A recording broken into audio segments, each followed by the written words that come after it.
ओम श्री परमात्मने नमः। Awasthi's Ayurveda anatomy yoga and spirituality channel पर आप सभी का हार्दिक स्वागत है। हमारे बीच में हमारे योगा ट्रेनर सुबोध यादव जी मौजूद हैं। आज बैठ कर के करने वाले 7 आसनों में से दूसरा आसन वज्रासन वो सिखाएंगी। आप सभी उनके साथ अभ्यास करें। सबसे पहले किनको करना है किनको नहीं करना है, श्वास प्रश्वास की क्या गति होगी, और फिर करके दिखाएंगे, फिर सावधानियां बताएंगे। और ये जितने भी चीज़ें हैं बिना किसी चिकित्सक के या योगा ट्रेनर के परामर्श और प्रिस्क्रिप्शन के इन योगों आसनों को या किसी भी चीज़ को ना करें। ये केवल सैद्धांतिक पक्ष सीखने के लिए हैं। प्रयोगात्मक के लिए चिकित्सक या योगा ट्रेनर को साथ में अवश्य रखें और उनके उपस्थिति के अलावा ना करें। और अब मैं चलता हूँ अपनी योगा ट्रेनर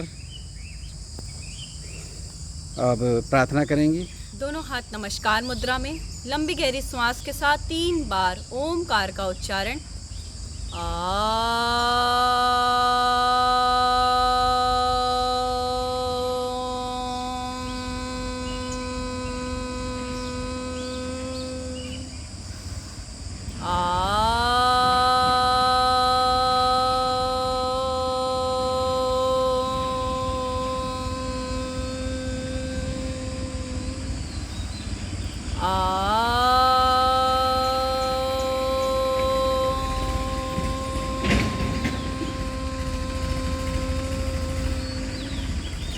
ओम अस्तोमा सदिगमय तमसोमा ज्योतिर्गमय मृत्योमा मृतं गमय। ओम शांति शांति शांति। हरि ओम। योगा ट्रेनर साहब ये बताइए सुबोध यादव जी कि जो योग के लिए प्रोटोकॉल है कि सामान्य व्यक्तियों को स्वस्थ रहने के लिए, स्वास्थ्य का संरक्षण करने के लिए कौन कौन से आसन करने चाहिए, उसमें जो है आप वार्म अप एक्सरसाइज बता चुकी हैं या योग बता चुकी हैं। योग करने से पहले जो किया जाता है, उसके बाद आपने खड़े होकर किए जाने वाले आसन बताए। अब बैठ कर के कल आपने एक बताया था जो है, और आज एक बताएंगी। तो कल क्या बताया था और आज क्या बताएंगी? कल हमने भद्रासन बताया था, आज हम वज्रासन प्रोटोकॉल के अकॉर्डिंग दूसरा आसन बैठ के किए जाने में वज्रासन आज हम बताएंगे। तो एक चीज़ ये बताइए कि ये जो वज्रासन है ये किनको नहीं करना चाहिए? सबसे पहले तो हम यही प्रश्न करते हैं। सर्वप्रथम जैसे सर ने बताया, पूछा है मुझसे कि किनको नहीं करना चाहिए। जिनको अर्थराइटिस, घुटने में गंभीर समस्याएं, एड़ी में गंभीर समस्याएं, बवासीर जैसे में नहीं करना चाहिए, या किसी को फ्रैक्चर हुआ है उन्हें भी इस आसन को अवॉइड करना चाहिए। पैर में फ्रैक्चर, तो उनको नहीं करना चाहिए। अब आप ये इम्पॉर्टेंट पॉइंट बताएं कि किनको करना चाहिए। रोगों की पहले बात करेंगे जी। कि जो शास्त्रीय विधि में जो शास्त्र बताते हैं या रिसर्च पाया गया है उसकी दृष्टि में सर सबसे पहले किनको करना चाहिए वो है जिनको कब्ज कॉन्स्टिपेशन की प्रॉब्लम है, एसिडिटी की प्रॉब्लम है, पाचन से संबंधित सभी प्रकार के रोगों के लिए बहुत ही अच्छा आसन है। पाचन से संबंधित, पाचन तंत्र से संबंधित जितने भी रोग हैं आपके, सब में ही बहुत ही बेनिफिशियल है। ये सियाटिका में भी इसको बेनिफिशियल माना गया है। फेफड़ों को मजबूत करता है। जी हाँ सर, फेफड़ों को भी मजबूत करता है। और खाने के बाद एक यही आसन ऐसा है जिसको कि किया जा सकता है और खाने के बाद करना चाहिए। जी हाँ सर, खाने के 5 से 10 मिनट बाद आप यही पूरे आसन में, जैसे कि ग्रंथों में और कई उसमें बताया कि 84 लाख आसन हैं, उनमें सिर्फ एकमात्र यही एक आसन है जिसे हम खाने के बाद करते हैं, और किसी भी आसन को खाने के बाद नहीं करना है। तो लाखों में तो नहीं, लेकिन हम 84 आसन को जानते हैं, या उनमें से कुछ आसनों का विस्तृत वर्णन मिलता है। तो उनमें से प्रमुख आसनों का हम क्रम से वर्णन कर रहे हैं। तो आप जो है वज्रासन का वर्णन कर रही हैं, तो बहुत ही अच्छी बात है। तो अब एक बार आप जो है वज्रासन की विधि को बता दीजिए, उसके बाद करेंगी। सर्वप्रथम धीरे धीरे बैठेंगे दंडासन में। उसके बाद धीरे से अपने एक घुटने को मोड़ेंगे, दूसरे घुटने को मोड़ेंगे, अपने एड़ी पे आ जाएंगे। तो जितना आपने बोला पहले उतना करिए और फिर से बोलिए। जी, मैं करते हुए बताते चलती हूँ आपको। धीरे धीरे श्वास को भरते हुए एकदम धीरे धीरे अपने हाथों को कंधे के बराबर में लेते आइए। फिर धीरे से अपने हाथों को अपने चेहरे के सामने लेके आइए। फिर धीरे धीरे आप एक किसी भी तरफ घूम जाइए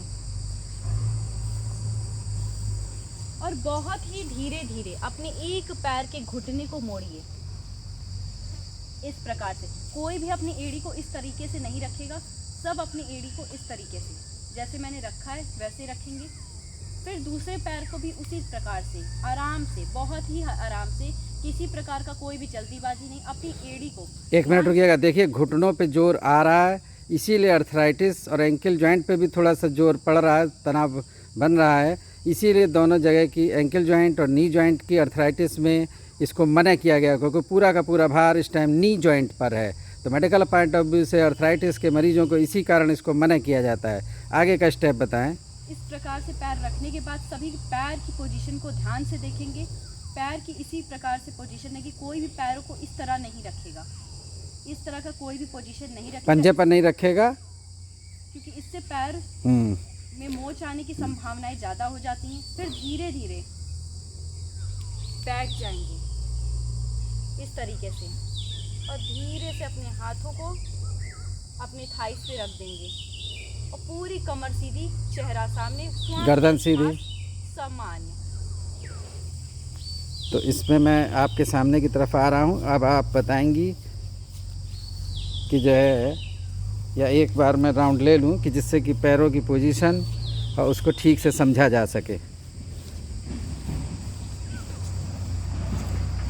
तो देखिए पैरों की पोजीशन क्या है, किस तरीके से जो पैर हैं, पंजे हैं, उसके ऊपर हिप को रखा गया है। और ये इस पोजीशन को ठीक से देख लें। और कमर सीधी है, गर्दन सीधी है और सिर सीधा है, और इस तरीके से ये पोजीशन है। अब जो है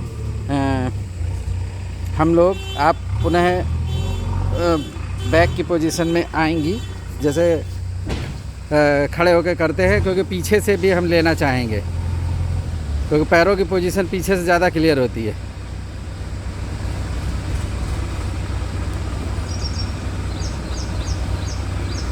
तो अब हम पीछे से करेंगे। एक मिनट रुकें, आप अपनी जगह पर रहें।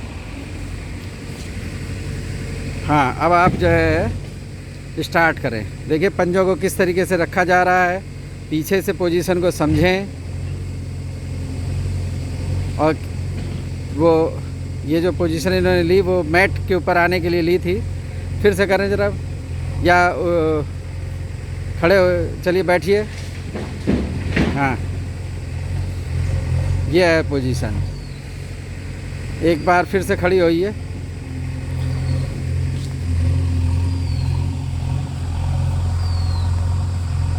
खड़े हो जाइए। इधर से साइड से लेंगे, ये साइड से हमने दिखाया। फिर से खड़ी होइए और बैक इधर करिए, कैमरे की तरफ नहीं, पूरा खड़े हो जाइए। और फिर से स्टार्ट लीजिए। हम बैक इधर रहेगी, क्योंकि पैरों की पोजीशन बैक से भी दिखाना चाह रहे हैं कि क्या रहती है, पंजे किस तरीके से रहते हैं। ये घुटनों के बल बैठी और फिर धीरे से नी जॉइंट को बेंट किया और हिप को पंजों के ऊपर रखा, ये पोजीशन हुई। और आगे जो है थाई के ऊपर हाथ रखे गए हैं, तो ये तो पोजीशन हुई पोस्टीरियर से। अब जो है आप फिर से खड़ी हो जाइए और सामने फेस करिए, पुनः अपनी पोजीशन में सामने फेस करिए कैमरे की तरफ। अब जो फ्रंट से हम देखना चाह रहे हैं कि ये आसन कैसे होता है, क्योंकि 3 साइड से हर एक आसन को दिखाते हैं हम लोग। ये फ्रंट से कर रही हैं, ये बैठी नी जॉइंट के ऊपर एक पैर पे, फिर दूसरे पैर पे। अब जो है नी जॉइंट में फ्लेक्शन किया और हिप जॉइंट की सहायता से और बैठ गई, और यही वज्रासन है। तो वज्र की तरह वज्र नाड़ी को ये मजबूत करता है। वज्र माने पत्थर भी होता है, मजबूत पत्थर, और तो उस तरीके से है। तो ये जो कब्ज होती है, कॉन्स्टिपेशन अंग्रेजी में कहते हैं, बहुत ही जटिल बीमारी है। इससे जो है अर्श पाइल्स हो जाते हैं और भगंदर भी हो सकता है और गैस बहुत ज़्यादा बनती है। कब्ज होने से, इंडाइजेशन से गैस बहुत बनती है और कभी कभी उसमें बदबू भी आती है। तो उन सारी पोजीशंस को दूर करने के लिए ये बेस्ट आसन है। और पानी भी फिर पर्याप्त मात्रा में पिएंगे जिससे कब्ज कम होगी। कब्ज के संबंधित और भी आसनों को हम डिटेल में आगे बताएंगे। अब मैं चाहूँगा कि हमारी एक्सपर्ट कुछ और सावधानियाँ बताएं जो स्टेप्स में करते हैं। सबसे पहले इसमें करते हुए जल्दीबाजी नहीं दिखाएंगे, बहुत ही धीरे धीरे इस आसन को करेंगे। किसी भी प्रशिक्षक, योग प्रशिक्षक, चिकित्सक के प्रिस्क्रिप्शन पे ही लिखेंगे इसको, यानी वो पर्चा लिखा हो उसमें। हाँ, प्रिस्क्रिप्शन पे ही इसको लिखेंगे और आराम से उन्हीं की उपस्थिति में करेंगे भी। उन्हीं की उपस्थिति में करेंगे। प्रारंभ में उनसे सीखेंगे, जब वो कह देंगे अब आप स्वतंत्र कर सकते हैं तभी स्वतंत्र रूप में करेंगे। देखने के लिए बार बार वीडियो देख लीजिए, लेकिन करना जो है प्रशिक्षक के साथ में ही है, चिकित्सक के साथ करना है, योगा ट्रेनर के साथ करना है। बहुत इंपॉर्टेंट बताया। श्वास की गति के बारे में बताइए। श्वास इसमें सामान्य रहेगी। श्वास की गति इसमें फाइनल पोस्चर में आने पर सामान्य ही रहेगी। और प्रारंभ से श्वास भरते हुए ही बैठेंगे और फिर सामान्य कर लेंगे श्वास को। और खड़े होते टाइम क्या करेंगे? फिर से श्वास भरेंगे। अच्छा, तो ये तो आपने श्वास के बारे में बताया और ये बताया कि जो नी जॉइंट है उस पर क्योंकि पूरा वजन आता है, इसलिए नी जॉइंट से रिलेटेड जो डिसऑर्डर्स हैं, लिगामेंट में टियर है अगर, या कोई फ्रैक्चर है, अर्थराइटिस है, तो वो लोग नहीं करेंगे। नी और एंकल जॉइंट पर अगर ये प्रॉब्लम्स हैं तो उनको जो है नहीं करना है। और कोई सावधानी है, इम्पॉर्टेंट पॉइंट आप कहना चाहती हैं? बाकी सारी सावधानियां बता दी जा चुकी हैं आपको।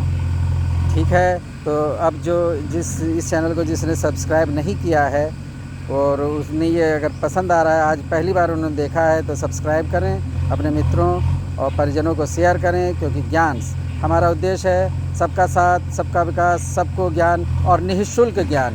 ना तो हम इन वीडियो का कोई पारिश्रमिक अपनी योगा ट्रेनर को दे रहे हैं, ना उनसे हम कोई प्रमोशन के लिए पैसा ले रहे हैं। तो दोनों ही स्थितियों में निःशुल्क है। सभी को निःशुल्क प्रशिक्षण यहाँ से, ये चैनल को सबको ज्ञान देना ही हमारा प्रमुख उद्देश्य है। पूरा भारतवर्ष तभी जगत गुरु बनेगा जब हम सबको निःशुल्क प्रशिक्षण देंगे, क्योंकि भारतवर्ष में बहुत से लोग ऐसे हैं जो खर्चे को बर्दाश्त नहीं कर सकते, सहन नहीं कर सकते। उनको जो है विशेष सहायता की ज़रूरत है। तो ये चैनल उनको निष्काम कर्म भावना से, जैसा कि मालवीय जी ने किया, इतनी बड़ी यूनिवर्सिटी बनाई, लेकिन हम उतना बड़ा तो नहीं काम कर रहे, लेकिन जो भी ज्ञान है वो इसके माध्यम से, क्योंकि हम लोग उनके सेवक हैं, प्रचारित और प्रसारित कर रहे हैं। आपने इतना समय दिया, आपको धन्यवाद। अब वो आप शांति के लिए जय प्रार्थना करें इसी आसन में। ओम सर्वे भवन्तु सुखिनः, सर्वे सन्तु निरामया, सर्वे भद्राणि पश्यन्तु, मा कश्चित् दुःखभाग् भवेत्। ओम शांति शांति शांति। हरि ओम।